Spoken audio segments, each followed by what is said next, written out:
Believe करेंगे कि ये वाली रेसिपी जो है ना, आप अपने छोटे 9-10 साल के बच्चे से भी करवा सकते हैं, आपके हस्बैंड भी कर सकते हैं, और जो खाने वाले हैं ना उनको समझ ही नहीं आएगी कि ये कितनी टेस्टी रेसिपी है। बिस्मिल्लाहिर्रहमानिर्रहीम। आज मैं आप लोगों को बहुत ही आसान रेसिपी बताने वाली हूँ।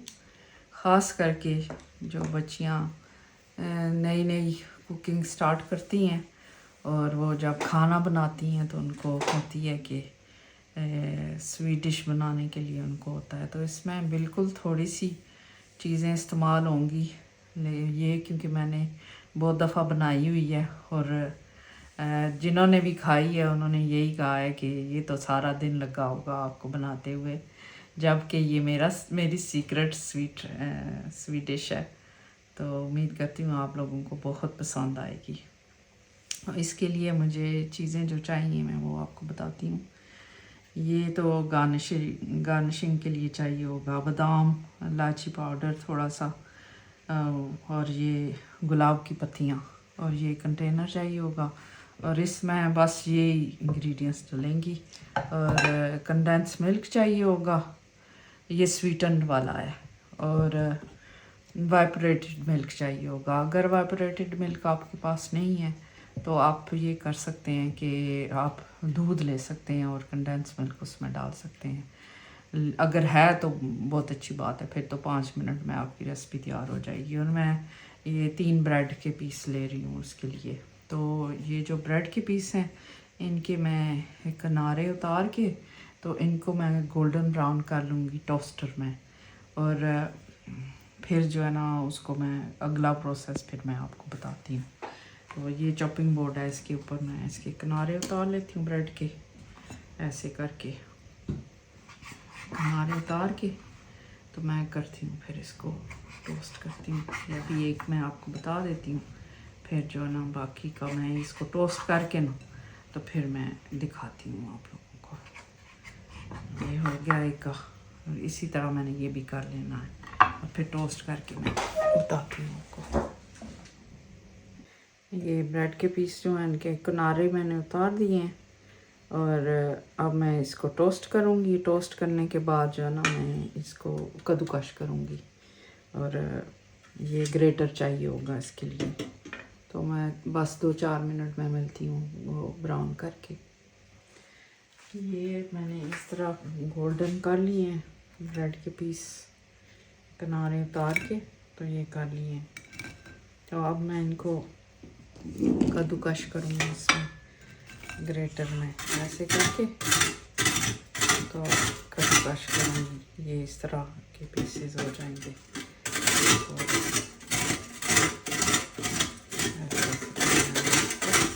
तो अभी मैं ये सारा करके तो फिर मैं नेक्स्ट स्टेप बताती हूँ। ये अब मैंने ग्रेट कर लिए हैं तीनों पीस, तो ये इनकी शक्ल अब ऐसी लग रही है, ऐसे हो गया। तो आप बिलीव करेंगे कि ये वाली रेसिपी जो है ना, आप अपने छोटे 9-10 साल के बच्चे से भी करवा सकते हैं, आपके हस्बैंड भी कर सकते हैं, और जो खाने वाले हैं ना उनको समझ ही नहीं आएगी कि ये कितनी टेस्टी रेसिपी है। और खाने वाले यही सोचेंगे कि ये वाली रेसिपी जो है ना बहुत सारा दिन जो है ना दूध को बॉईल कर करके तो बनाई है। ये मैंने इलायची का पाउडर डाल दिया इसमें। अब जो है मैं इनको खोल के तो इसमें मैं डालती हूँ। ये जो एवापोरेटेड मिल्क है ना, ये पूरा कैन जाएगा इसमें, ऐसे पूरा जाएगा। ये है 410 ग्राम है इसमें, ये इतना जाएगा। और ये जो कंडेंस मिल्क है ना, ये मैं आधा डाल के तो चखूँगी कि मीठा तेज़ ना हो जाए, तो फिर अगर ज़रूरत हुई तो मैं और डाल दूँगी इसमें। ये हो गया। अब इसको मिक्स करूँगी। ये जो आप सारी स्वीट डिशें भूल जाएंगे ये जब टेस्ट करेंगे ना। तो ये मिक्स करके सारा इसमें, तो फिर क्योंकि ब्रेड है ना तो वो सोक कर लेगी जो भी इसमें है। ये थोड़ा मिक्स कर लें ऐसे, ये मिक्स हो जाएगा कंडेंस मिल्क सारा। और अब ये आप खुद ही देख लेंगे कितना, ऐसे पता चलता है कि सारा दिन आप जो है ना दूध को पकाते रहे हैं तब जाके ऐसा बनना है। तो ये थोड़ी देर जब फ्रिज में रखेंगे ना तो ये एक जान हो जाएंगी और ये सोक कर लेंगे, थोड़ा और थिक हो जाएगा। ऐसे मेरे ख्याल में तो मीठा बिल्कुल परफेक्ट है, आधा कैन जो है ना बहुत है। तो इसका मतलब ये है कि ये है ना अबाउट 400 है, 400 ग्राम है ना, तो 200 ग्राम इसमें जाता है। एक वाइपरेटेड जो 410 का है ना वाइपरेटेड मिल्क, उसमें ये आधा किया है। लेकिन अगर आप ज़्यादा बंदों के लिए बना रहे हैं तो फिर वो वाइपरेटेड मिल्क के 2 कैन जाएंगे और 1 कैन 400 का कंडेंस मिल्क का जाएगा। तो ये बिल्कुल परफेक्ट है, इतना जो है ना थिक बिल्कुल परफेक्ट है, क्योंकि ये और थिक होगा। तो ये जैसे जैसे गुजरता जाएगा ना टाइम तो ये थोड़ी सी और थिक हो जाएगी। तो अभी भी देख लें थोड़ी सी थिक हो गई है। अब हम इसमें अबाउट टीस्पून जितना रोज़ वाटर डालते हैं कि इसमें से और रॉयल जो है ना खुशबू आए, खाने वाले को सही पता लगे कि किसी ने बहुत ही मेहनत करके बनाई है रेसिपी।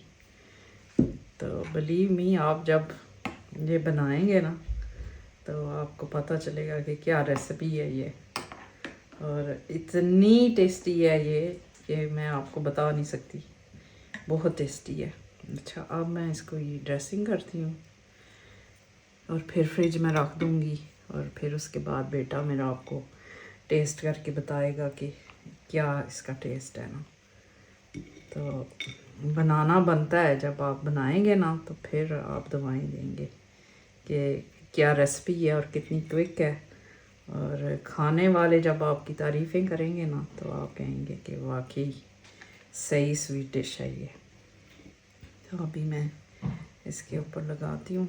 मैंने ये चीज़ें सीखी हैं खुद से, कोई काफ़ी अरसा हो गया है मैं इस तरह करती हूँ, क्योंकि आपको पता ही है कि जब आप करते हैं ना काम, ज़्यादा चीज़ें बनानी होती हैं, तो फिर स्वीट डिश अगर इसको मैं बनाऊँ ना जैसे सारा करूँ तो फिर काफ़ी टाइम लगेगा, सारा दिन लग जाएगा इसको बनाने में, क्योंकि दूध को जब आप करते हैं ना उबालते रहते हैं, चमचा हिलाना पड़ता है, फिर काफ़ी देर लगती है।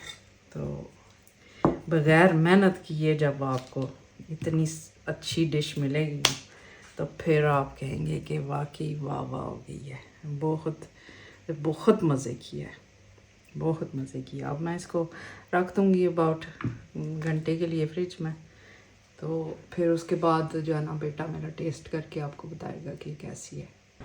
ये देख लें, ये फाइनल लुक है, और ये हमारे घर की पुरानी रेसिपी है। ये हमारे घर में काफ़ी अरसा बनता रहा है और सारों को बहुत पसंद आता है।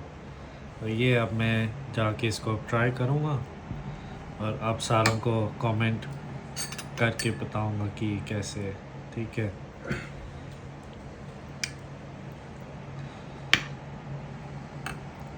बिस्मिल्लाहिर्रहमानिर्रहीम।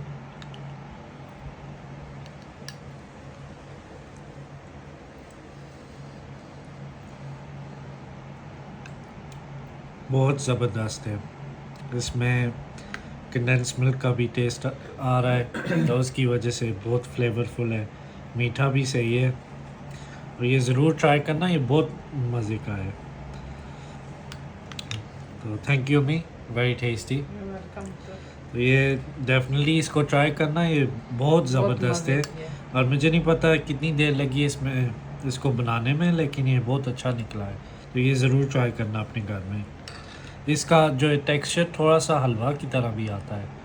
सो ये खीर हलवा रसमलाई सारों का थोड़ा मिक्स टेक्सचर इसमें है, और टेस्ट भी जो है ना सही मीठा है। सो ये ज़रूर ट्राई करना, बहुत टेस्टी है। Thank you.